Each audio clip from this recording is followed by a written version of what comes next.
Morning students. पिछले class में हमने क्वेश्चन 2 का एग्जाम्पल लेके पढ़ लिया था। अब हमारा क्वेश्चन करते हैं।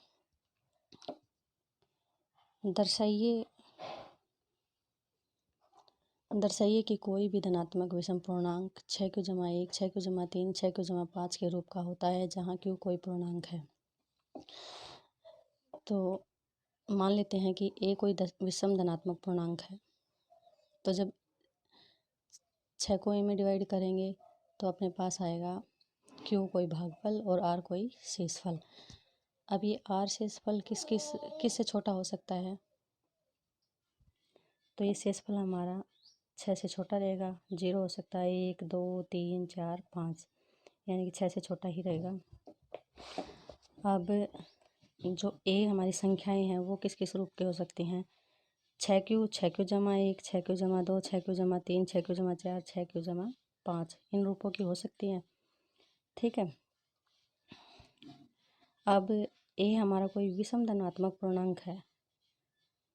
तो यहाँ देखिए कि 6q संख्या 6q, 6q/2, 6q/4, ये तीनों संख्याएं जब हम इनमें से 2 कॉमन ले लेते हैं तो ये क्या हो जाती हैं? सम संख्याएं हो जाती है। 2 से भी भाज्य हो गई तो सम संख्याएं हो गई। ठीक है। तो ये तीनों संख्याएं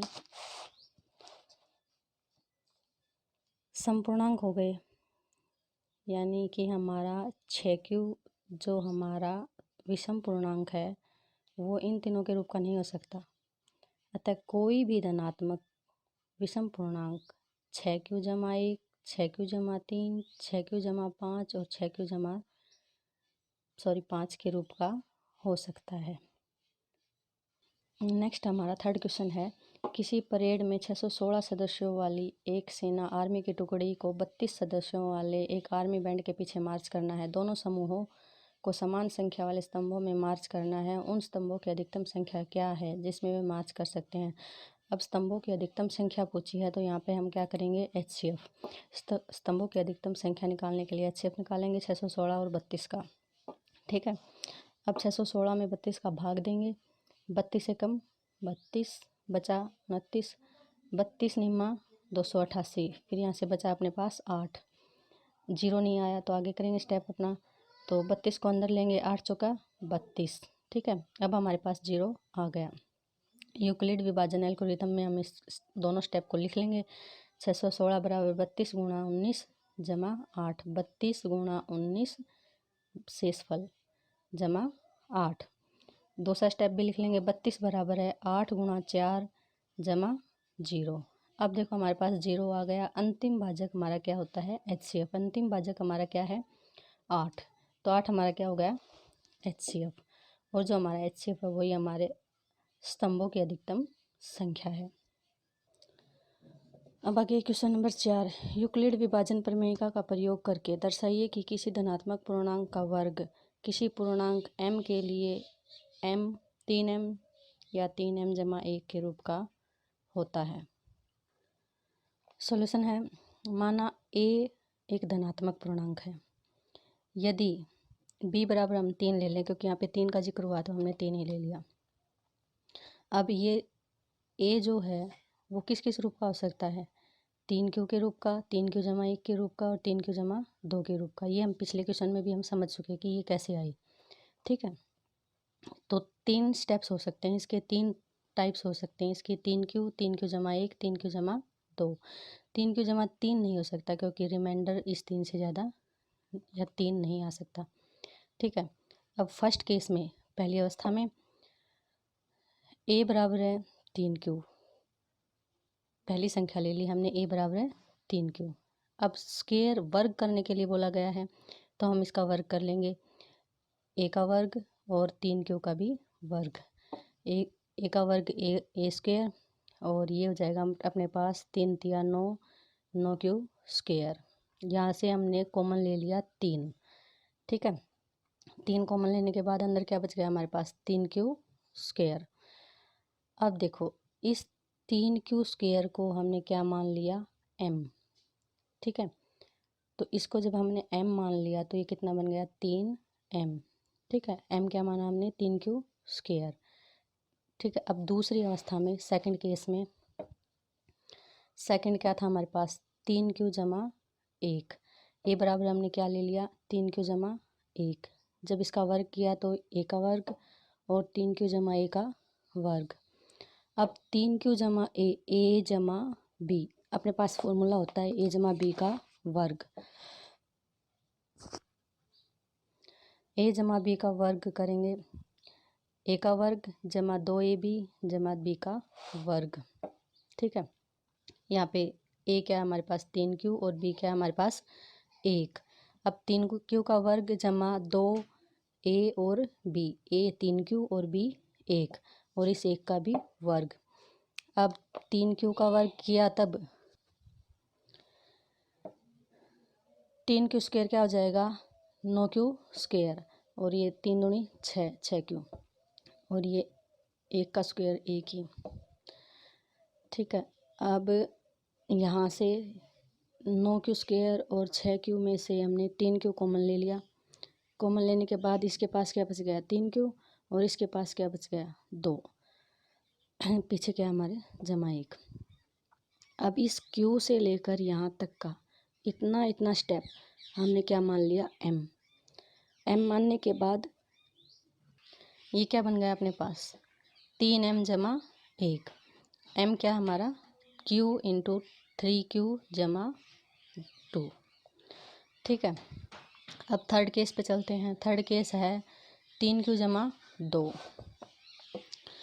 अब a बराबर क्या मान लिया हमने, 3q जमा 2।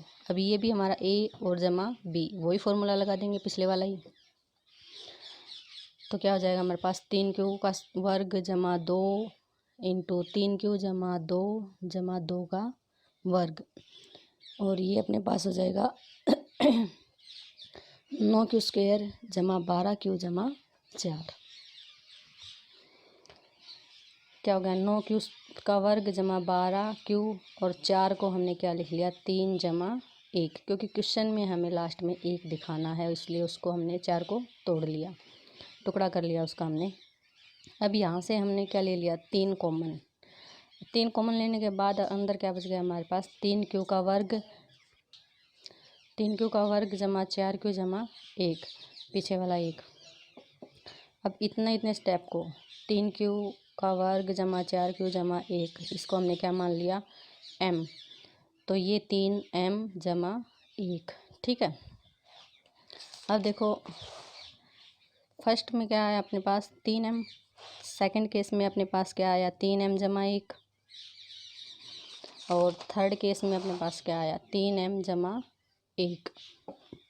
तो हम रिजल्ट निकाल सकते हैं कि किसी धनात्मक पूर्णांक का वर्ग 3m या 3m जमा 1 के रूप का होगा।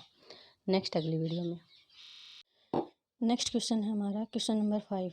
यूक्लिड विभाजन प्रमेय का प्रयोग करके दर्शाइए कि किसी धनात्मक पूर्णांक का घन 9m जमा 1 या 9m जमा 8 के रूप का होता है।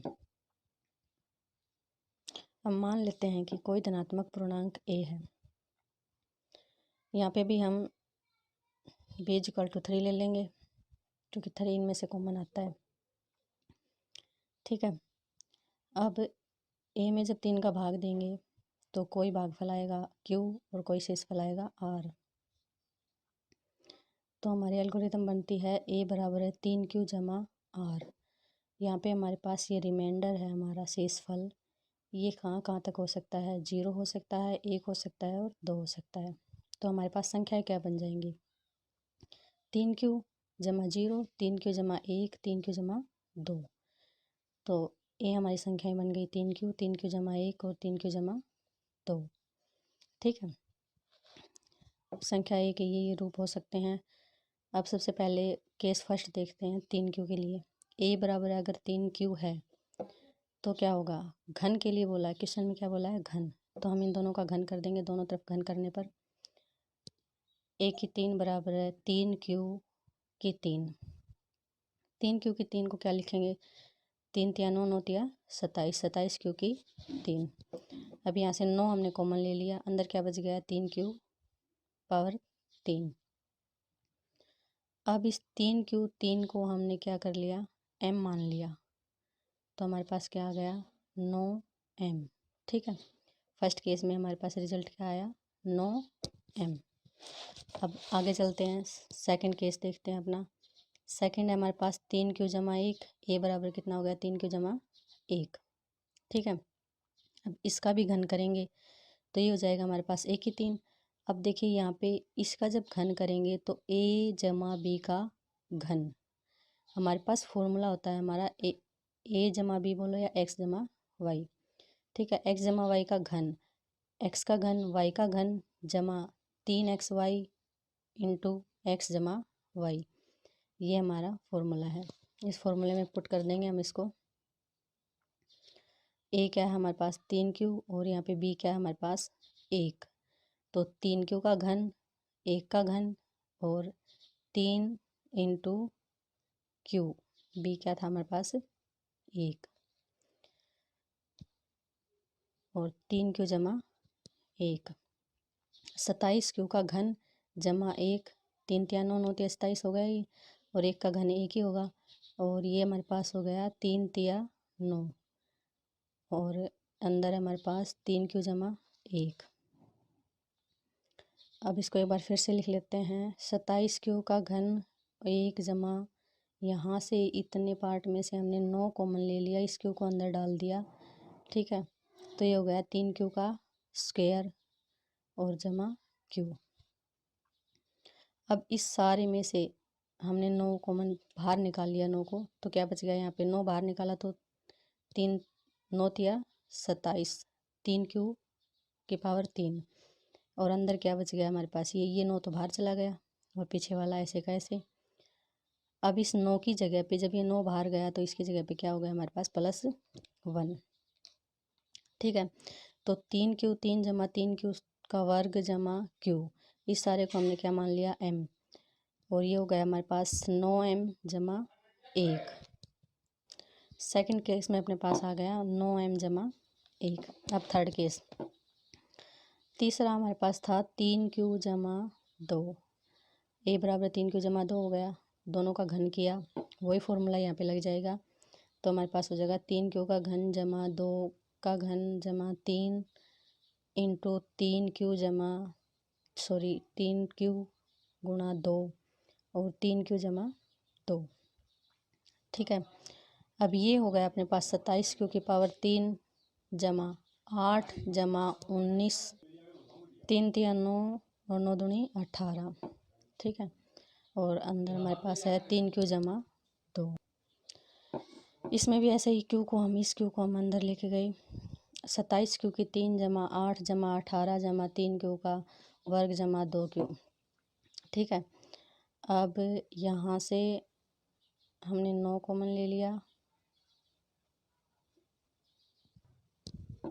9 कॉमन लिया 27q की पावर 3 में से और 18 और इस पीछे वाले हिस्से में से, इस 8 को हमने ऐसे कैसे छोड़ दिया।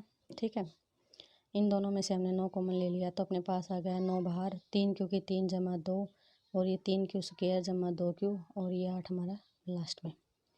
ठीक है, तो ये अपने पास सोल्व करने के बाद आ गया 3q की पावर 3 जमा 6q का वर्ग जमा 4q जमा 8। इस सारे को हमने क्या मान लिया m, ये हो गया हमारे पास 9m जमा 8। ठीक है, m की वैल्यू क्या है 3q की पावर 3 जमा 2q का वर्ग जमा 4q। ठीक है, अब फर्स्ट केस पे नज़र डालिए, फर्स्ट केस था हमारे पास 9m और दूसरा है अपने पास 9m जमा 1 और तीसरा है अपने पास 9m जमा 8। तो हम कह सकते हैं कि ए धनात्मक पूर्णांक के घन को 9m जमा 1 9m जमा 8 के रूप में लिखा जा सकता है। एक्सरसाइज 1.1 हमारी कंप्लीट हो गई। अब 1.2 करने से पहले हम कुछ उदाहरण और कुछ बेसिक देख लेते हैं। हमारे पास है अंकगणित की आधारभूत प्रमेय, फंडामेंटल थ्योरम ऑफ अर्थमेटिक। ठीक है, प्रत्येक भाज्य संख्याओं को अभाज्य संख्याओं के रूप के एक गुणनफल के रूप में व्यक्त किया जा सकता है तथा यह गुणनखंड अभाज्य गुणनखंडों के आने वाले क्रम के बिना अद्वितीय होता है। समझते हैं इसको। जैसे कोई नंबर है अपने पास 210, इसके हम अभाज्य गुणनखंड निकाल लेते हैं। अभाज्य गुणनखंड निकालने हम सबको आते हैं। यहाँ पे वो नंबर होते हैं जो हमारे प्राइम नंबर्स होते हैं, ठीक है। तो पहले 2 से भाग किया, फिर हमने इसको 3 से किया, फिर हमने 5 से किया, फिर लास्ट में हमारे पास क्या बचा 7। तो इस 210 के अभाज्य गुणनखंड आए 2, 3, 5 और 7, ठीक है। अब ये जो स्टेटमेंट हमने देखी थी इसको समझते हैं कि ये जो अभाज्य गुणनखंड हैं ये बिना अपने कर्म के भी अद्वितीय इनका हल होता है।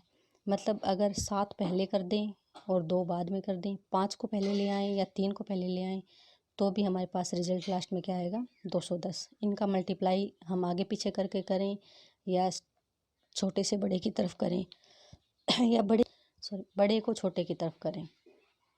अभाज्य गुणनखंड में जो अभाज्य गुणनखंड हमारे हैं उनको आगे पीछे करने से कोई प्रॉब्लम नहीं होती, हमारे पास मल्टीप्लाई करने के बाद वही नंबर वापस हमें मिलता है, ठीक है। इसके बाद हम उदाहरण देखते हैं 5। संख्याओं 4n पर विचार कीजिए जहां n एक प्राकृत संख्या है। जांच कीजिए कि क्या n का कोई ऐसा मान है जिसके लिए 4n अंक 0, 0 पर समाप्त होता है। 4 की पावर n है, उस पे कोई ऐसा मान है कि वो 0 पे समाप्त हो, ये बताना हमें। यदि n के किसी मान के लिए 4 की पावर n 0 पर समाप्त होगी तो 5 से विभाजित होगी। 4 की पावर n यानी कि 4 की पावर कुछ ऐसा लेते हैं कि फिर हमारे पास नंबर आता है लास्ट में 0, उस नंबर में लास्ट में 0 आता है। तो अगर 0 आएगा तो वो नंबर 5 से विभाज्य होगा, यानी कि इसके हिसाब से कि 5 यहाँ पे इसका एक गुणनखंड 5 इसका एक गुणनखंड होना चाहिए। लेकिन देखो एक बात, 4 की पावर n को इस 4 के जब टुकड़े करेंगे तो 2 गुणा 2 यानी कि इसके 2 गुणनखंड आए, 2 और 2, ठीक है। इस 2 गुणा 2 को हम क्या लिख सकते हैं, 2 की पावर 2, 2 की पावर 2n लिख सकते हैं। यहाँ देखिए कि यहाँ पे कोई भी 5 इसका गुणनखंड नहीं आया, और अगर इसकी पावर n करने पर 0 आता है तो यहाँ पे हमारे पास एक गुणनखंड 5 आना चाहिए था, लेकिन यहाँ पे गुणनखंड 5 नहीं आया। तो हम देखते हैं कि 4 की पावर n एक के अभाज्य गुणनखंडों में केवल अभाज्य संख्या 2 ही आती है। तो गणित की आधारभूत प्रमेय के अनुसार 4 की पावर n के गुणनखंड में संख्या 2 के अतिरिक्त कोई अन्य गुणनखंड नहीं है, अतः n का ऐसा कोई मान नहीं हो सकता जिसके लिए 4 की पावर n अंक 0 पर समाप्त हो।